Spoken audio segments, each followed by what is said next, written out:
Bem-vindos ao debate. Hoje, a nossa análise se aprofunda na aplicação de inteligência artificial no ciclo de controle de projetos. E o foco é um ponto bem específico: a elaboração do relatório de impactos e justificativas, o famoso RAIJ. Um tema que, aliás, é detalhado em um novo livro sobre o assunto. E a questão central que vai guiar nossa conversa aqui é bem direta. A IA, quando aplicada com um método, ela é mesmo uma alavanca para produtividade, para governança, como a obra defende.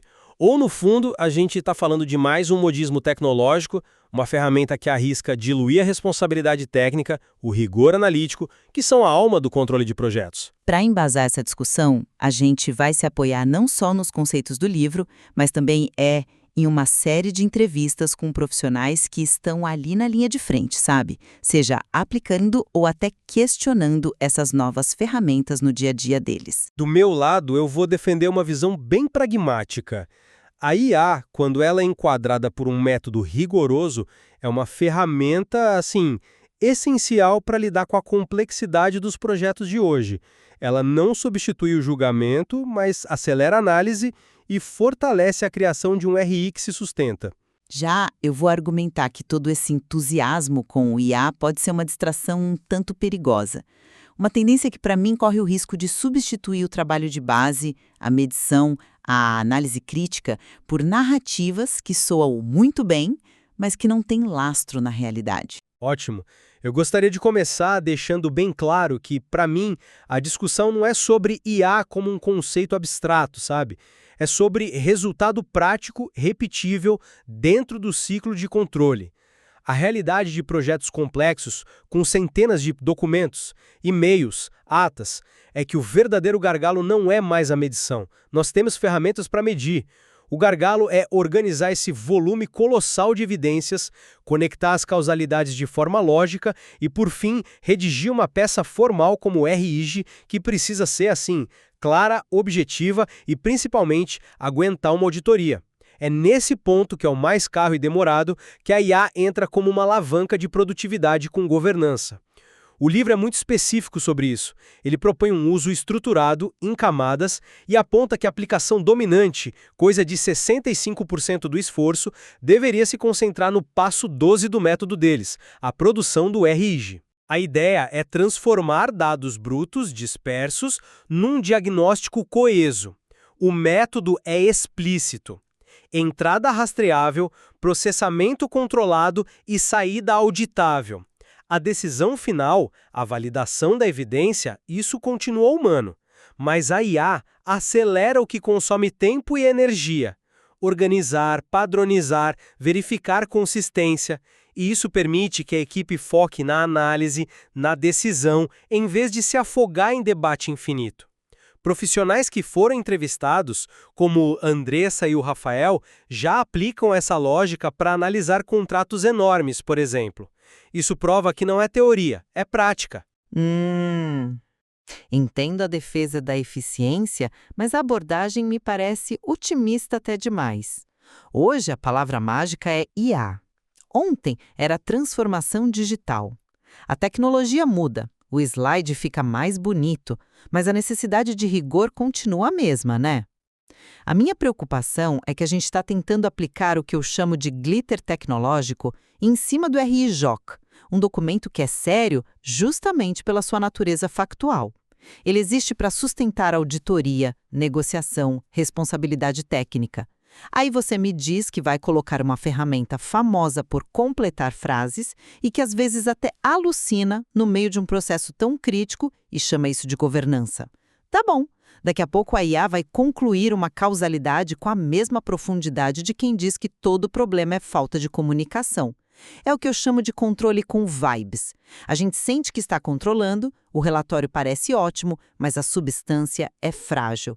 E tem um sintoma perigoso nisso, sabe? Se a equipe fica mais empolgada em criar o prompt perfeito do que em garantir medição confiável e anexar evidência concreta, aí a IA já virou uma distração gourmet.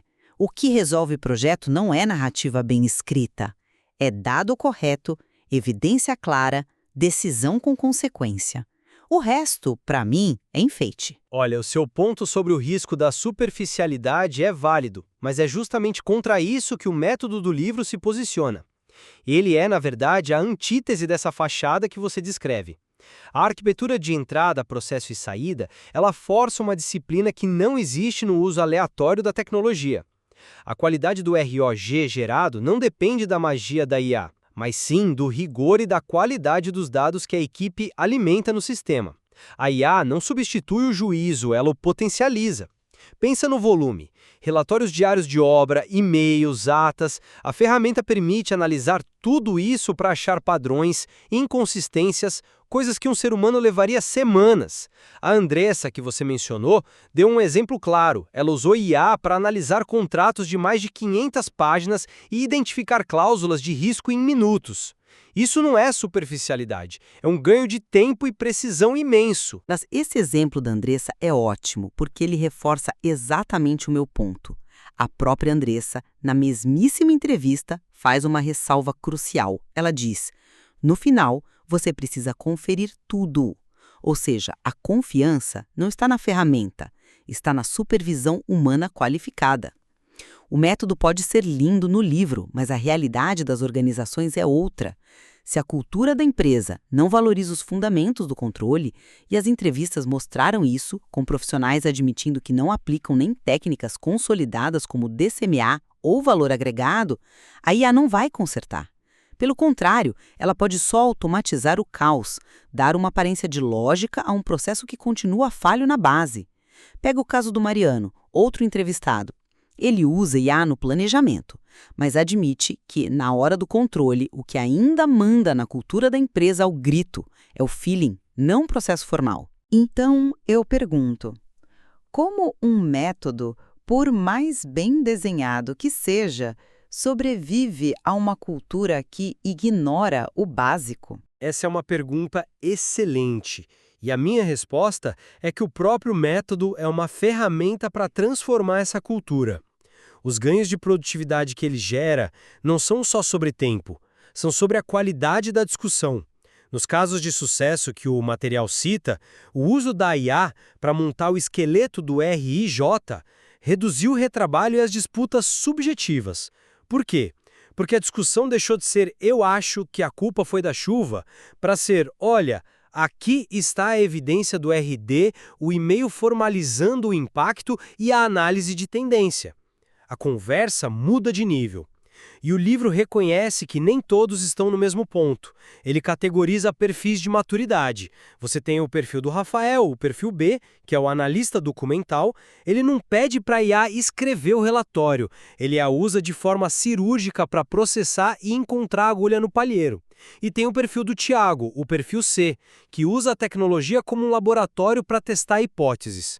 Isso é o oposto da superficialidade. É o uso direcionado de uma ferramenta poderosa. Sim, você fala desses perfis como se fossem a prova de que tudo funciona, mas você esquece de mencionar os riscos que o próprio livro aponta para cada um deles, né? O perfil A, o usuário diário, tem o risco explícito de cair na armadilha do copiar e colar sem evidência, que é exatamente o que eu chamo de criar narrativa sem lastro. Já o perfil C, esse analista sofisticado, corre o risco de sofisticar demais a análise e perder a operacionalidade, ou seja, criar uma análise perfeita que não vira decisão a tempo. A minha preocupação central é que a facilidade da ferramenta incentive o caminho mais fácil, produzir justificativas que parecem robustas, mas são frágeis. Um RIG não é um exercício acadêmico. Ele carrega o peso de uma assinatura, de uma responsabilidade, e isso me leva a uma questão fundamental. No fim do dia, quem assina o RIG? É o gerente de projetos ou é o log de um algoritmo? Porque a responsabilidade técnica não pode ser um output prompt. Ela precisa de um responsável claro. Eu entendo a preocupação com a responsabilidade, mas vejo de forma diferente. O método não dilui a responsabilidade, ele a instrumentaliza. O profissional que assina o ROIG passa a ter um documento muito mais bem embasado, com uma rastreabilidade que seria humanamente impraticável de obter no mesmo prazo. E é importante dizer que o livro não está inventando isso. A pesquisa de mercado que eles citam mostra que já existem produtos sendo desenvolvidos como um tal de TM-RAG, previsto para 2026, que é basicamente um modelo de linguagem focado em gerar rascunhos de relatórios de pleitos, os claims, na construção civil. A inovação da obra que a gente discute está na arquitetura do método, em posicionar o ROIG como a peça central que fecha o ciclo de controle e em exigir que a IA opere dentro desse mecanismo de governança. Não é sobre a ferramenta, é sobre o sistema. A arquitetura no papel é bonita, eu concordo. Mas é impossível separar a ferramenta do hype que a contamina no mundo real. Uma organização que não tem maturidade para um controle disciplinado não vai magicamente virar disciplinada porque adotou uma tecnologia nova. Ela vai se encantar com a parte fácil, a tecnologia, e negligenciar a parte difícil, o método e a cultura.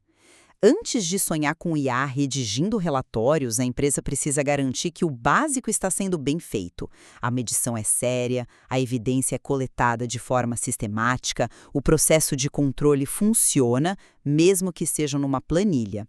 Se a resposta for não, a IA vai ser só a nova versão do "vamos agilizar com uma ferramenta nova", uma moda que vai passar deixando para trás os mesmos problemas de sempre. Minha perspectiva final é que a inteligência artificial, quando enquadrada por um método rigoroso como o que o livro propõe, ela não é um risco a ser evitado, mas uma necessidade para o controle de projetos complexos de verdade.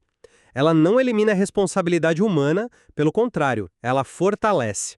Ela nos dá a capacidade de processar evidências e construir argumentos numa escala e velocidade antes impossíveis, tornando o RAIJ mais consistente e o ciclo de controle mais ágil. E eu mantenho a minha posição de cautela um pé atrás.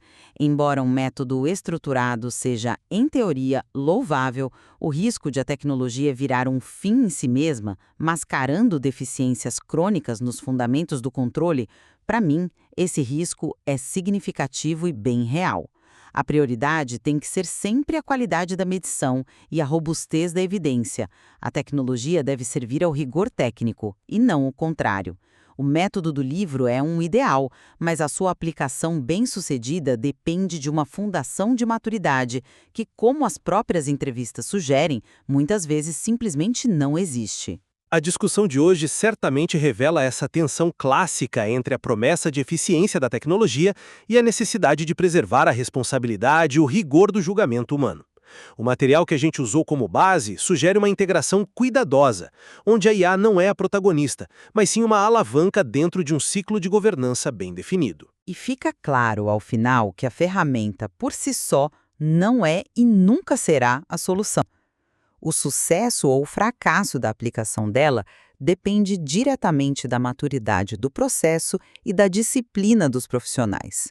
É um debate que, sem dúvida, vai continuar a evoluir à medida que essas tecnologias se tornam cada vez mais presentes no nosso trabalho.